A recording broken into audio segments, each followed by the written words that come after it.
Кадамжай районунун Сарытала айылында суу көйгөйү чечилди. Мындан ары элеттиктерде эгин талаларын жана кышкысын мал жандыктарын суугарууда кыйынчылык жаралбайт. Анткени айылга жаңы скважиналар курулуп пайдаланууга берилди. Жергиликтүүлөрдү кубанткан саамалыктан алдыда кенен сөз болот. Райондун эң алыскы айылдарынын бири Той этегинде жайгашкан Сарытала айылында 32 кожолук жашайт. Климаты суук, катаал шартта күн кечирген жашоочулар үчүн адегенде алгач суу маселеси көйгөй жаратып келген. Бүгүнкү күндө жергиликтүү бийликтин колдоосу менен облусту өнүктүрүү программасынын алкагында мурда чыкпай калган скважиналар кайрадан калыбына келтирилип, айрымдары жаңыдан жасалып, кошумча суу кампалары да курулуп берилди. Суу кыйын эди. İçkenge, malga, огородко суу чыгарды, Кудайга шүгүр. Мына трансформаторубуз бирөө экөө болду. Эми суу Кудай кааласа кеңир болот. Булак болгон эди, алыстан. Ошол жерден келет, өтө кыйынчылык менен келет. Эми мына суу чыгып калса жакшы болот.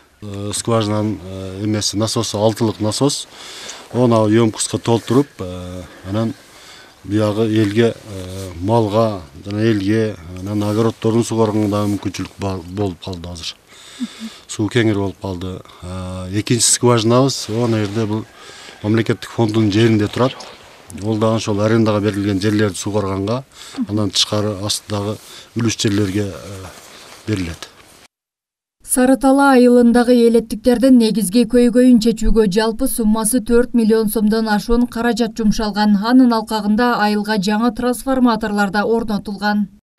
Бизде ошол айыл өкмөттөрдө 3-төн 4төн, ана Орузбек Пайламамында 2 скважинаны, мурда иштеп турган скважинаны восстановление кылып, калыбына келтирдик. 2 скважина ошол жерде чыгарды. Башка айыл өкмөттөрдө дагы ошол 15 скважина толугу менен чыгарылып берилди. Белгилей кетсек, Кадамжай районунун аймагындагы айыл аймактарга 15 жаңы скважиналар курулуп пайдаланууга берилүү алдында. Бул өткөн 2023 жылда Баткен облусунун өнүктүрүү программасынын алкагында сунушталып, долбоор ишке ашкан. Айсулуу Абдилаким кызы, Абдиламет Абдуманап уулу, жаңылыктар.